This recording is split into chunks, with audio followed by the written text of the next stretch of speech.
I'm University of Illinois Extension's Todd Gleason. This is a FarmDoc Daily webinar. Coming up, we'll talk with Gary Schnitkey and Nick Paulson. They are in studio on campus about crop insurance and making some choices for 2025. Good morning to you both. I think we'll say hello, and then we'll shut our cameras off and we'll get started for the day. Good morning. Morning. We'll be back, I think, on camera at the end for some questions. And it looks like Gary and I it's plaid flannel day here in the studio. So, all right. So, yeah, with the price discovery period just ending for crop insurance, we kind of had some expected values dropped in as we got ready for today. And then it changed by a penny between what we were expecting and what we saw finalized with trading on Friday. And so we just wanted to make sure we had everything updated with that correct price, and we'll get those handouts updated here pretty quickly for you. Putting Jim Baltz through the paces this morning. There you go. So, there you go. So yeah, Gary and I this morning are going to take you through, and we're going to focus this webinar on the crop insurance decisions for 2025, and then we will, at the end, have a few kind of preliminary comments about the Farm Bill program decision, ARC versus PLC. We're going to follow up that with a more specific webinar kind of dedicated to that topic at the end of the month or close to the end of the month on March 28th. I believe that's a Friday. We're scheduled to do a webinar on that topic at 11 a.m. our usual time there on Friday the 28th. We'll have just a few kind of current thoughts on that at the end of today's webinar. But we're going to focus on crop insurance today because we still have the March 15th closing date, and now our projected prices are finalized. So we'll talk about what those projected prices and volatilities are for corn and soybeans, as well as some thoughts on how that's going to impact guarantees and premiums relative to previous years, what we are kind of thinking of here for 2025 strategies. And then, as always, we'll make sure you're aware of the decision tools that are available on FarmDoc to help with this over the next less than 2 weeks now as you make your crop insurance decisions for 2025. So, some acronyms, some things to just clarify. We're gonna, maybe be referring to some of these things throughout, and so just to make sure we're all on the same page in terms of what these acronyms and terms mean. On the crop insurance side, we're going to talk today about some of what we call individual plans of insurance, which are under the umbrella of the combo product. And these refer to the most popular insurance plan used by corn and soybean producers, not only in Illinois, but throughout the country. That's the revenue protection or RP plan. And then we may also reference the other combo products, revenue protection with the harvest price exclusion, which is RP HPE, yield protection, which is YP. Those are products that are going to be based on your individual farm's APH or trend adjusted APH yield, as well as those insurance prices, the projected price that we'll talk about today. Gary, you want to talk a little bit about the area plans? Yeah, so we have the same thing in the area plans, ARP with harvest price exclusion and area yield protection. Those give the same sort of protection that the individual plans do, only using county yields. And then we have the supplemental area plans, supplemental coverage option and enhanced coverage option, ECO and SCO. We're going to spend most of our time talking about RP here today because RP is the most used by a very large margin, 90%. Covers RP, and then we'll also talk about ECO and SCO, which are add-ons to any of the combo products. Again, those two are use county revenue or county yields in their indemnification rather than farm yields. So those will be the ones we're looking at. And then we have the Farm Bill programs and two more acronyms just for the fun of it. PLC, price loss coverage, ARC, and the county option is ARC County. Again, as we get through this, where we see the highest chance of payouts for corn, soybeans, and wheat is ARC County. And that will come into play here in some of our crop insurance discussions because you have to take PLC to take SCO. Yep. So we'll just jump right into it. Again, we're focused on the crop insurance side of the risk management decisions in today's webinar. And so we did just end the projected price discovery period. I want to remind people about also the election deadline here for crop insurance. So as usual, as in all recent years, March 15th is the decision deadline for your federal crop insurance choices. That's the date by which you need to work with your insurance agent to put together your crop insurance plan for 2025. Yep. And the only change this year is that the PLC Ark County decision will not have to be made by March 15th, but rather April 15th. That was a lengthening of the period this year, but crop insurance is still due March 15th. So you got 2 weeks. All right. So as we said, the price discovery period is the month of February for corn and soybeans, for setting those projected prices for those individual and area products that we mentioned in our opening slide. And I think these are officially released now. This morning, I think they updated from still being listed as in discovery to being released, finalized projected prices. For corn, we're looking at a projected price for 2025 of $4.70 per bushel. And then the volatility factor, which is based on the implied volatilities from the last 5 trading days in February, which you can see there in the right on the table, all the prices, and then the 5 volatilities that were used from February trading that go into determining those things. And again, these are based on trading in February for the December 2025 corn contract on the CME. Yep. So we're looking at 470 for corn, 18 cents for, or excuse me, 18.18 is the price volatility. If we look at those relative to last year, we'll see that price is just about the same. 466 was the price last year, 470 this year. So roughly the same guarantees as we had last year for the same yield. And our volatility is a bit lower, 0.19 to 0.18. What that will do will be lowering premiums. The volatility has an impact on the premiums, so that 0.18 means premiums will be lower than would they have been last year. And that volatility has a pretty large impact. But as far as the guarantees for corn, we're looking at the same sort of guarantee for corn this year as last year, which is a bit different than for soybeans. Yeah, so for soybeans, you can see the full February trading history for the November bean contract, those settlement prices in the first column, how that projected price evolved by taking the averages as we move through February, where we've settled on that now is $10.54 per bushel. And then again, you can see that volatility factor there of 0.14 based on the rounded values anyway of those implied volatilities from the last 5 trading days in February for that November contract. So $10.54 and a 0.14 volatility for soybeans. And compared to last year, we do have some bigger changes here. Yeah, not good changes for at least from the price standpoint. Last year we were at $11.55, and this year at $10.54, so down $1.01. $1.01. What that does mean is that our guarantees will be lower this year than last year because we'll be using that $10.54 to set our minimum guarantee on RP. And that those differences reflect what we see happening in the market, and then the concerns being that corn is probably looking more profitable than soybeans this year relative to last year. Again, 0.14 is less than 0.15 last year.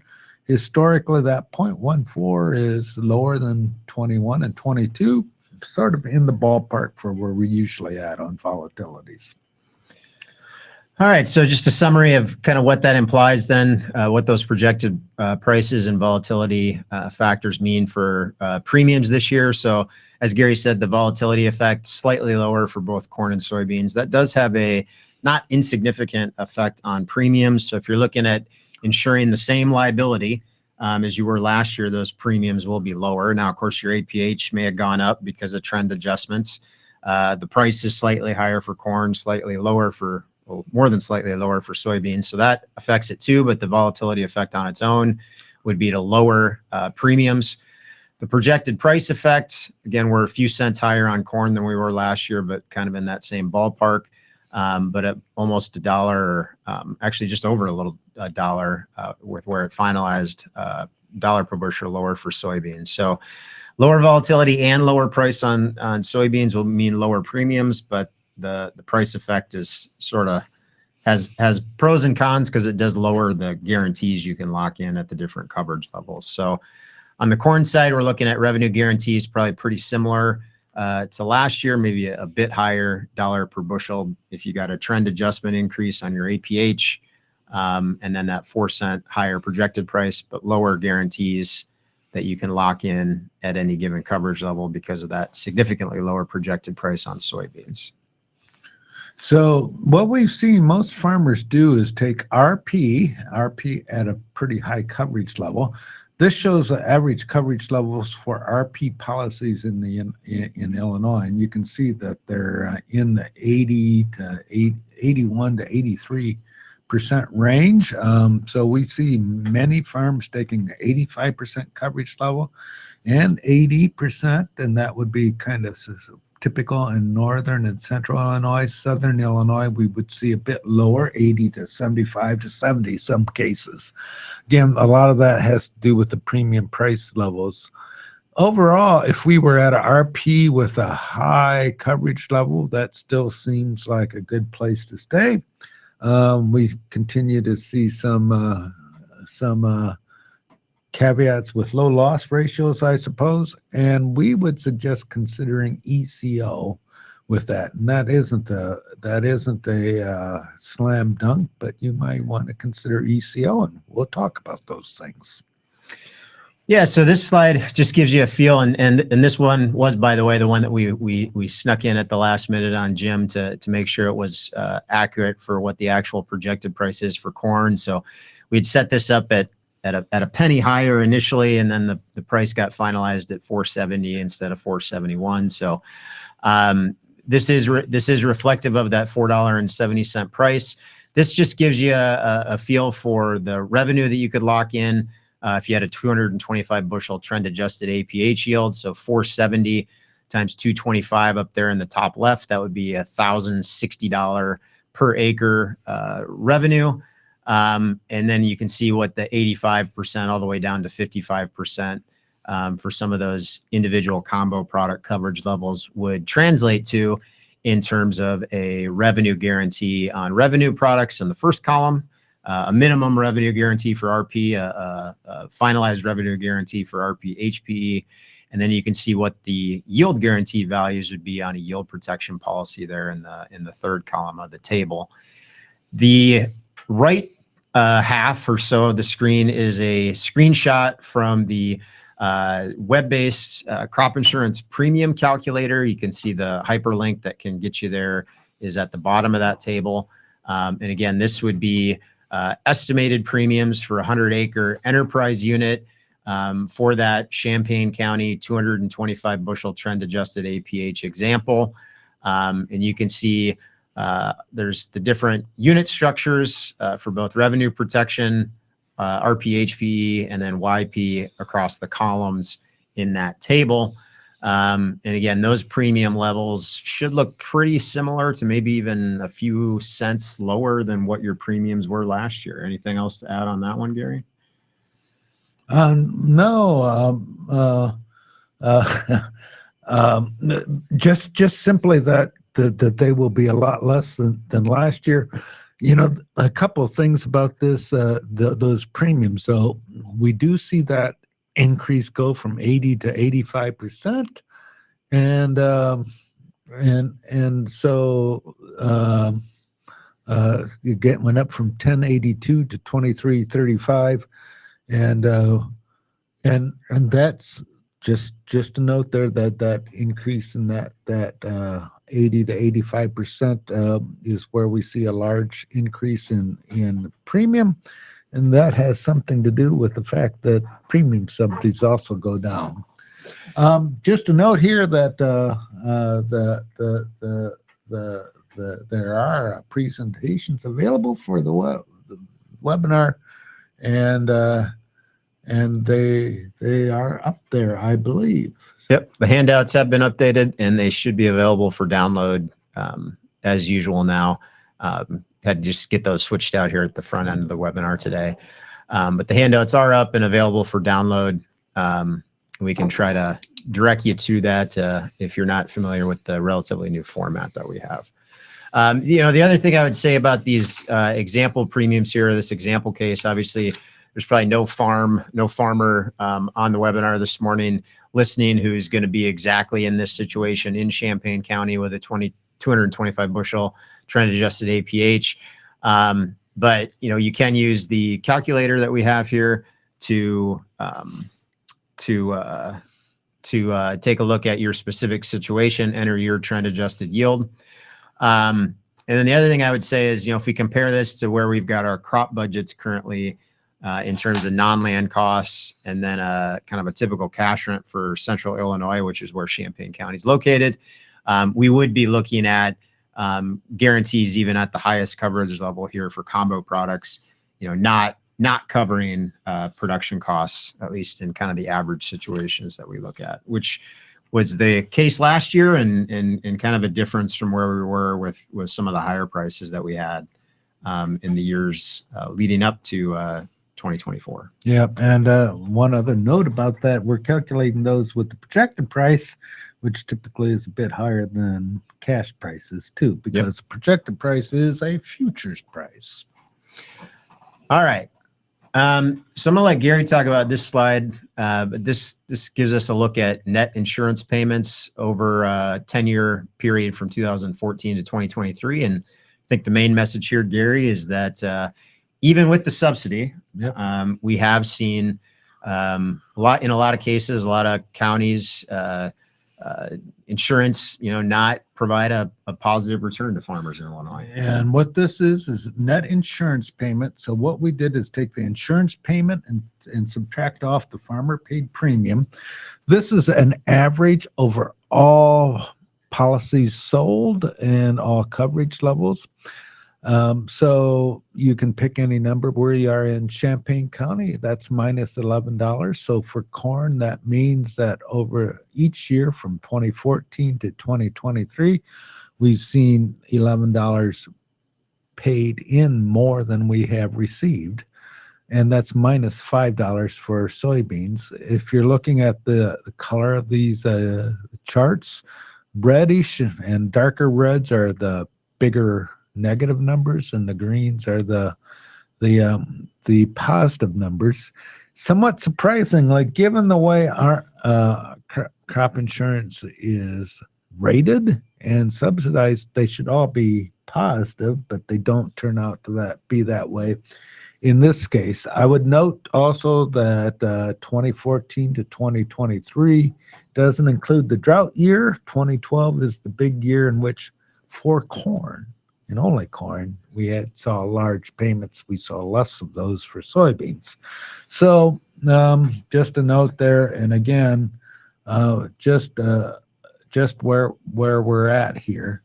All right, so we're going to talk a little bit about both SCO and ECO here. We'll illustrate both of them, but I think again we're kind of recommending or suggesting folks take a look at ECO in particular this year. But both of these products, the supplemental coverage option and the enhanced coverage option, are county-based or county-triggered products that are designed, and the purpose is to supplement your underlying individual plan. So the key thing to understand here is that you are required to buy individual combo product coverage that can be RP, HPE, or YP. And that is, that's your individual farm level coverage that's going to cover between your elected coverage level as high as 85%, down to some of the lower coverage level options. That's going to cover those farm level revenue or yield losses up to that coverage level. What ECO and SCO do is they can be viewed as layering on top additional bands of coverage above that individual coverage level. Now, because the yields that they work off of are county based when they're triggering payments or determining payments, they're not perfectly adding those bands on to your individual farm level coverage. That is what we would refer to as basis risk, because those farm and county yield losses aren't always going to align perfectly, and they might align better in some areas, some counties better than others, or for some farms better than others, but they're not going to be perfect. But that's sort of the concept behind these products, is that you increase your total coverage level beyond what you can do with the individual combo products. And, I think that is attractive in the environment that we're in right now, where we've got costs that in most cases are going to exceed what you can achieve on your insurance guarantees with your individual plans. So you bump up your crop insurance coverage, which can be helpful. And then the other kind of key factor with particularly with looking at ECO and why we're suggesting maybe taking a look at it is, one, there is no connection between your eligibility to use that ECO product and your farm program decision. With SCO, you do need to have those acres enrolled in PLC. ARC County or ARC IC acres are not eligible for SCO coverage, but for ECO, it doesn't matter. And then the other key factor this year, Gary, is that subsidy rating change. Yeah, so we're looking at ECO, and again, that's from 90 or 95% down to 86%. That we saw the premium subsidy increase on that. So that is roughly, and this is a rough number, just cut the premiums that would have paid last year in half to less than half this year, or it reduced it by 50%. So we've seen that subsidy rate increase to 65% for 2025. That was 44% for RP last year. So that's a pretty sizable increase that was made by the FCIC board. Premium, and here's just an example for Macon County corn. Last year, a 95% coverage policy would have cost $27. And this year, it would cost $17. So you can see that's a significant amount of reduction, $10 in this case. So that's a big deal. It will cut the premium cost. I would note that $17 is 95%. That's at the highest protection level. You can lower the protection level. We would also note that this is a guarantee. It's based on a county band, not a farm level band. So again, it's county level protection, not farm level. So just to keep that in mind, that also means that we don't know what 2024 is yet. These ECO and SCO payments will occur in June, the year after the payment or the production. So 2024 production is done. Now ECO and SCO are based on average of crop insurance yields for a county. So those will come in March, and we'll know the final number in June. So it's a lag there between when you take the policy and when you get a payment for it. Again, we would suggest looking at enhanced coverage option and maybe not take SCO, and two reasons. One is ECO will always pay before SCO, and getting a county yield in northern and central Illinois to trigger 86% is kind of hard. It's less hard for 95 and 90%. And the second reason is because you don't have to take PLC. You're not restricted in your commodity level choice. And as we'll talk in a little bit, we're thinking that Arc County has a higher chance of paying for all the crops that are raised in Illinois: corn, soybeans, and wheat. All right, Gary, this is another map of sort of performance estimates specifically for ECO in this case. And ECO has only been around since 2021, I think, is when that policy was first made available. SCO was available, I think, as early as 2015. ECO didn't get implemented till later. This is a historical analysis that kind of, if that program had existed, we do have county yields we can do these calculations for. And this is based on 2015 to 2023. And this gives you, again, kind of that net insurance payment measure for that ECO product, 90% on the left, 95% on the right. Yeah, you'll notice that there's a lot of red counties in there for both 90 and 95%. There are some green. Livingston County, for example, in Illinois, or excuse me, that's Ford County. Now I'm getting confused here. I shouldn't have done that. But you'll see the green counties and the red. This is for 90 and 95%. This would be for corn. Just again gives you a feel for the type, the net indemnities. So this would be, you took 90% ECO, but bought it at the highest protection level, and what your payment would have been on average per year. So those payment ranges are $3 in this slide, as you can see. So those sort of not dark red or -3, be somewhere between 0 and -3, and then we go up a bit for the larger ones.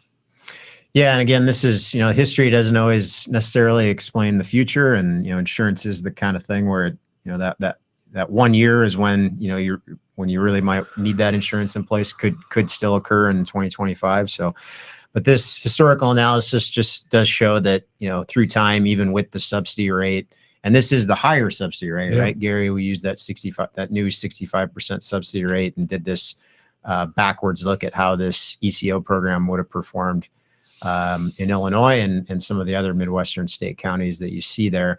The other thing I would say about ECO this year, or just in general, is it is a banned product. And so, the biggest payment that you'd max your ECO out, it's basically a 9% band if you're buying 95% coverage, a 4% band if you're buying the 90% coverage level, because it goes down to 86. And so, on that previous slide with the Champaign County example, if you're in kind of that $1,000 per acre revenue that you can guarantee, or that your expected revenue is for crop insurance purposes at that $470 price, you'd be looking at about a $90 max payment, something a little less than that, for 95%, and about half that if you're looking at a 90% ECO coverage.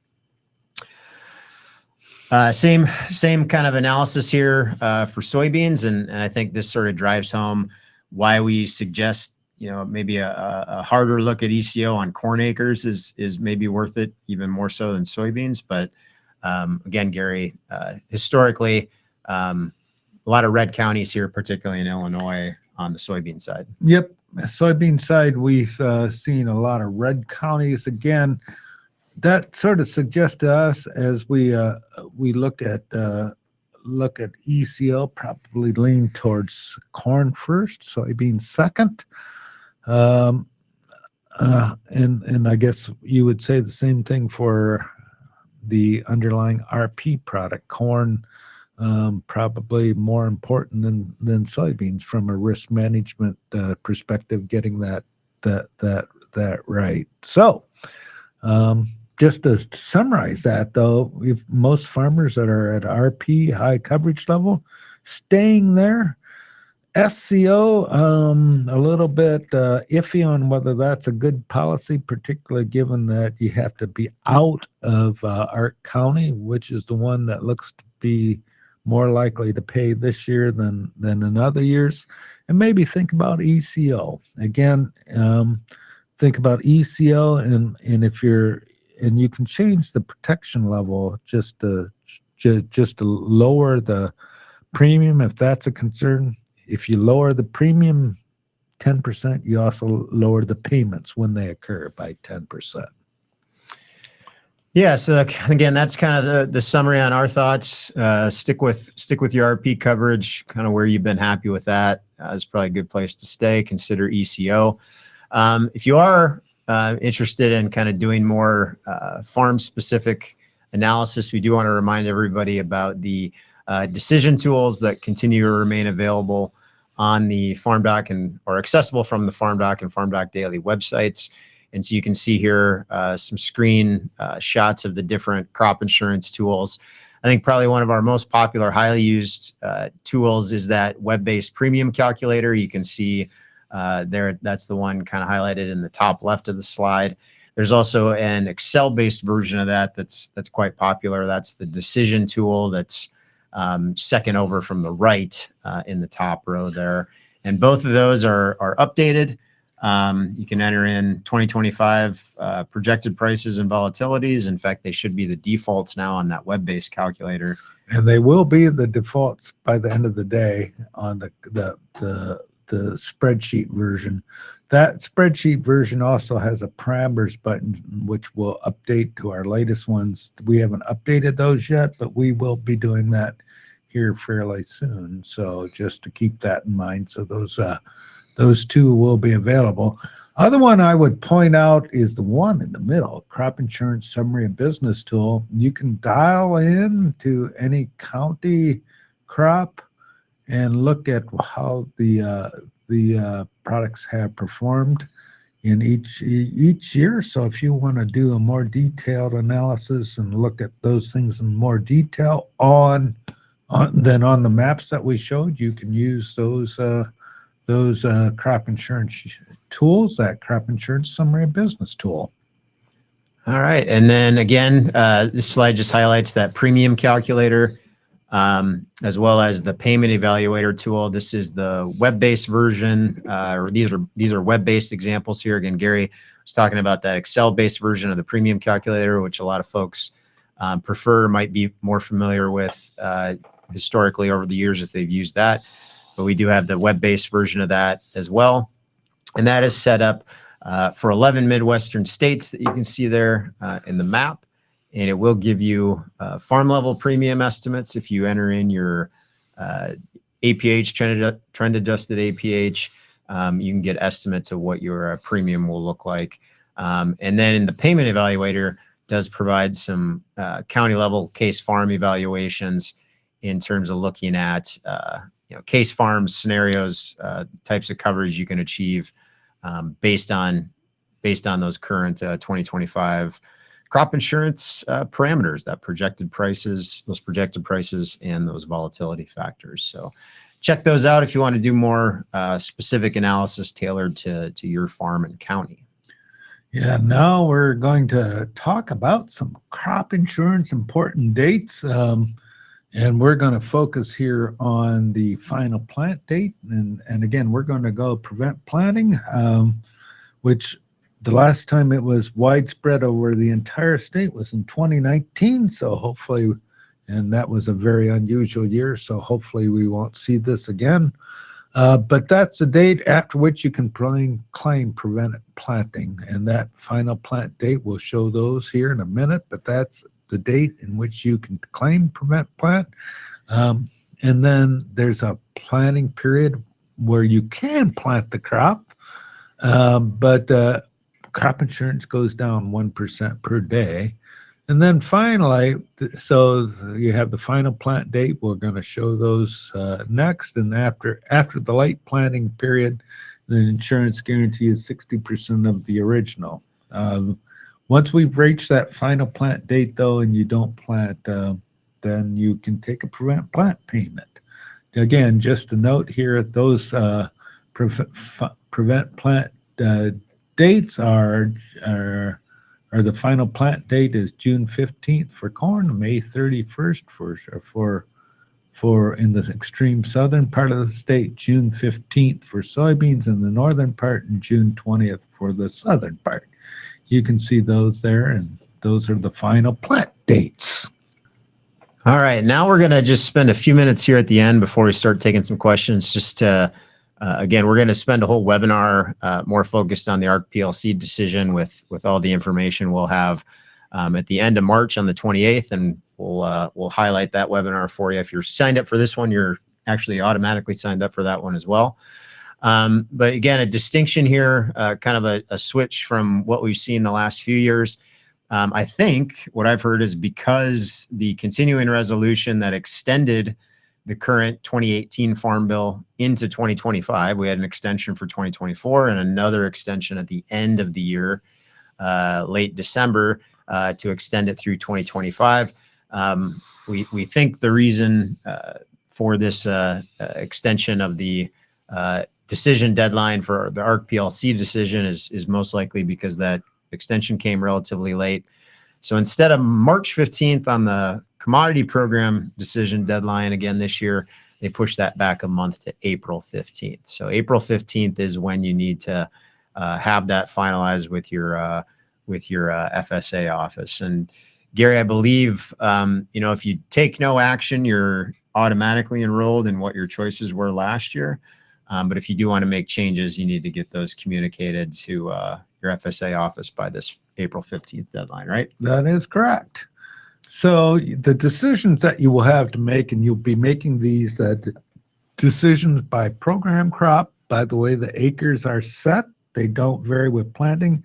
So each FSA farm has a number of acres for corn, soybeans, wheat, and maybe a couple other crops. And those program acres are what the PLC or ARC county or the commodity title will be paid on. Again, acres, planted acres don't matter, but you will be making a decision or have the ability to make a decision. You can choose PLC or ARC county for either one of those, and you can have that for corn and differ for corn and soybeans. And you could, if you wanted to, have corn in one FSA farm enrolled in PLC and ARC county in another one. So that is the way it is. Yep. And again, it is April 15th on the decision deadline this year. And then ARC County is something we don't typically spend as much time analyzing and thinking about when we compare PLC and the ARC County program options, just because, enrollment in that program historically has been pretty low in terms of acreage. And it's also, we think kind of very specific circumstances where that program probably makes sense. There have been years where it made sense. 2019 was one of them. There was kind of multiple things that occurred that year with the late planning and how that 2018 Farm Bill came together for the 2019 decision year on the farm programs that made that unique. But there are some characteristics of situations that where we see ARC IC might be the choice to consider. So if you got a highly variable production, highly variable yield farm, as well as farms that might find themselves in situations where their personal farm yields that would go into that ARC County guarantee calculation or benchmark calculation might be sufficiently above the county yields that are used for that ARC County benchmark, where that could also be a case to look at ARC individual, or instances where you might have a relatively large amount of acreage that you're currently planning to ineligible non-program crops. And that's related to the lower payment rate of 65% of your base acres for ARC IC compared to 85% for PLC or ARC County. And a lot of that was outlined in a 2019 FarmDoc Daily article that we've linked here. So if you haven't, you can take a look at that to help you decide whether ARC IC is worth investing some time in. But that's the PLC ARC decision that we're looking at for this year. And as Gary said, as of what we know right now, price guarantees, benchmark prices, effective reference price comparisons, we're kind of lean into ARC County, maybe a strong lean to ARC County on soybeans, right? Yeah. So if you look at soybeans, the effective reference price is $9.66. That is well above the statutory reference prices of $8.40. And again, the effective reference price is 85% of the previous five-year Olympic average, and $9.66 is well above that. However, the ARC benchmark price is also well above that, and it's $12.17. One of the keys that we look at is 86% of the ARC price, and that happens to be $10.47. When that is above the effective reference price, and the 86% again is the guaranteed level offered by ARC County, when that's above the effective reference price, Ark County typically has a higher chance of paying more often than PLC. And as you can see, it's well above that for the effective reference price for soybeans. That has been pretty typical actually throughout the time in which Ark County and PLC decisions are made. So those suggest a strong lean to Ark County, which would mean also that if you're going to take Ark County for soybeans, you cannot take SCO for soybeans. Again, the trade-off, we would suggest strongly looking at Ark County because it's free and SCO you have to pay for.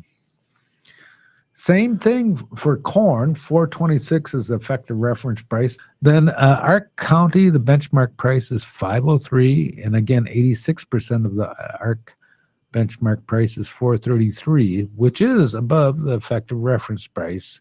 So there is a lean towards Ark County. Again, if you take Ark County for corn, you're not eligible for SCO.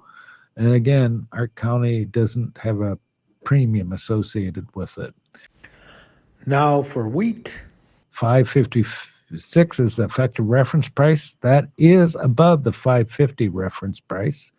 However, the Ark County benchmark price is 672 and 86% of it is 578. So that Ark price, 86% of it is above the effective price. And we again have a lean towards Ark County. Yeah, and as Gary said, with soybeans, it seems like a much clearer decision on, Ark County is most likely to, if payments are triggered, that's going to be the one to be more likely to have them triggered and for payments to be larger if they are triggered.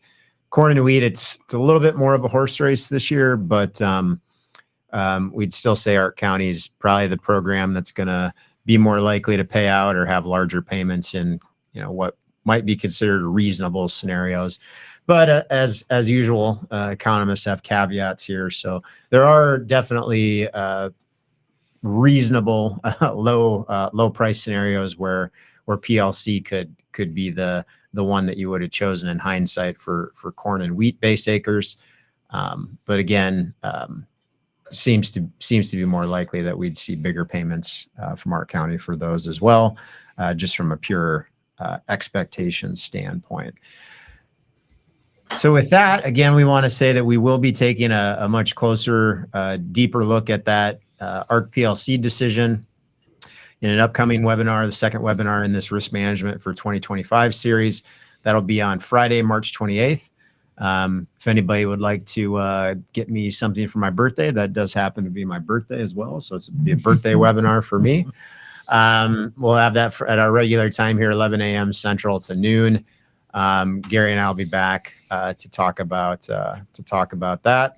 And we'll have a new WASD report. So maybe I don't think we'll have any wildly updated expectations, but there will be a little bit more price information out when we get to that March 28th date. The other thing I would say at this point on the Ark PLC decision is even though you do have until April 15th, I would, just for the FSA staff's time, make that decision sooner rather than later.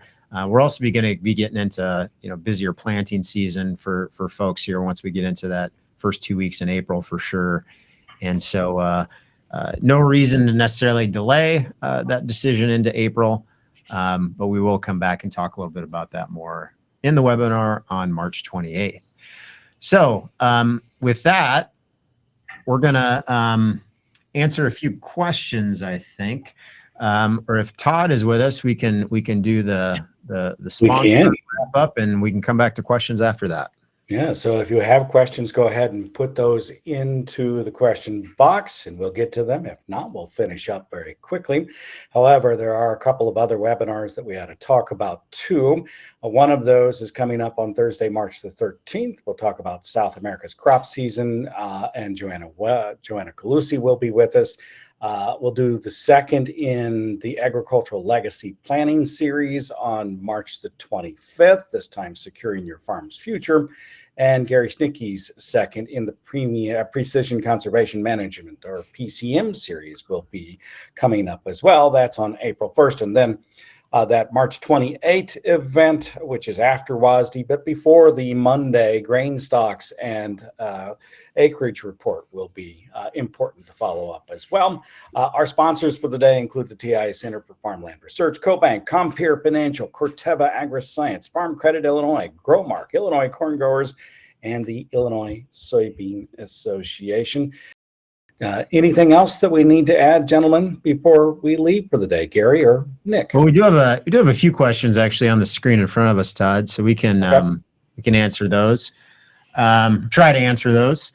The one I think is a pretty easy one, and I can back up to the slide that I think this question is referencing. So we had the historical analysis of ECO payouts per county through time. So I'm going to back up to that. And the question is, what would it look like if the premium would be at current levels, which would lower premiums? And Gary, again, just to be clear, that historical analysis you did was actually based on that new higher premium subsidy rate, right? That is correct. So this is after considering that new higher premium subsidy rate, and that is a 65% subsidy rate. So these graphs do include that. And this is actually in a FarmDoc Daily article. So if you want to go look at that, just Google FarmDoc ECO new subsidies, and then you will see these two maps as well as an examination of those. We have another question. I want to use my crop insurance to make grain marketing decisions. Is there a way for ECO to fit this strategy, even though it's an area plan with a delayed indemnity payment timeline? So ECO, in this case, one of the nice things about doing this with RP is you have a really direct case in which when prices go up and your yields are low, the grain marketing decisions, or that's what you worry of when you're pricing ahead. ECO doesn't do that as well, but it still does provide protection in those cases because you are getting a higher guarantee associated with that, and it's based on county yields, which there is still some correlation, quite a bit of correlation in many counties between county yields and farm yields. It's not as good as the combo product or RP in particular. Yeah, I don't think I have anything too much to add. Again, it's I think RP, one of the, when that harvest price increase was created and provided as part of that, what's now called the RP product, I think the thought was, or the justification was, that it would allow folks to be more aggressive in marketing, because it does sort of cover you if you want to market ahead of time, much closer to those expected yields. You get into a drought year, rather than fulfilling those contracts. If you come up short on your bushels at a much higher price, you do have that insurance protection to help you do that. ECO arguably provides the same sort of thing in concept, at a 95% level rather than a 85% or lower level with RP. But again, it's not your bushels that are being insured directly with that ECO product. So it makes that a little less effective in terms of incorporating that into your marketing decisions. We do have a question here, just a clarification on the deadlines again. Again, March 15th is your crop insurance decision as usual. That's your sales closing date for your crop insurance choices. That's, your RP, HPE, YP products. And then if you're considering the area products, SCO, ECO, those are the crop insurance. That's the crop insurance deadline, March 15th. April 15th is the deadline for your ARC PLC decision. Those have been the same. They've both been March 15th in the past, but this year you do have an extra month just on the ARC PLC decision. Crop insurance remains March 15th. See, Gary, you want to take that question at the top? Yeah, this one's, I'm a new farmer in Bureau County, and he'd been doing RP at 85% and wonder if 50-50 situations recommend a different program and our percent. So if you're, and so the question is, RP at 85%, would you make that a different decision if you're in a share rent situation versus a cash rent situation? And I guess I would not make much of a distinction between a share rent and a cash rent situation. I would note though that if you're concerned about cost, you might lower it a bit on that situation, because you do have some natural protection offered by the share rent itself. But RP 85% is a perfectly good place to be on a 50-50 share rent situation. And you would still be thinking about ECO on that 50-50 per share rent situation. I would note that in both those cases, you'd be buying it on 50% of the acres because you have a 50% share. Against my better judgment, we're going to take the Trump tariff question. So what if the Trump tariffs take effect and others retaliate and farm prices tank? Then what? And specifically referring to the PLC Ark County decision. Well, again, I think that's the case. That's an example of the low price argument that one might make, more so for corn and wheat. If you are weighing your decision, that's an argument. If you're highly expecting that scenario to play out, then that's one where it might force you over to the PLC camp instead of Ark County for corn and wheat. I think the one thing that Gary can disagree, but I think the one thing we think about there is, you're probably going to be in a situation where if prices tank, it's not that Ark County won't pay, particularly if it's a tariff, retaliatory tariff type price tanking situation, because then that might not correspond to like a low price, extremely high yield outcome that could offset some of those revenue losses. Anyway, if prices tank, I think for that sort of reason, you'd probably be in a situation where Ark County payments would be maybe capping out, maxing out at their max. PLC might pay a little bit more, but it's not a PLC would pay, Ark County wouldn't type of comparison. It's which one would be bigger in those low price scenarios. And there's more upside on PLC payments. Of course, you have to consider payment limits as well, depending on your farm size. The other thing I would say on tariffs is, the ad hoc support to cover tariff losses would not be out of the realm of possibility in a situation like that either. So I've said enough, Gary. I don't know if that would be covered. Just to give you a feel for it, on a lot of scenarios, I look at corn would have to be below 330 before PLC would pay more than Ark County. Don't want to say we can't get there, but that's a pretty low price.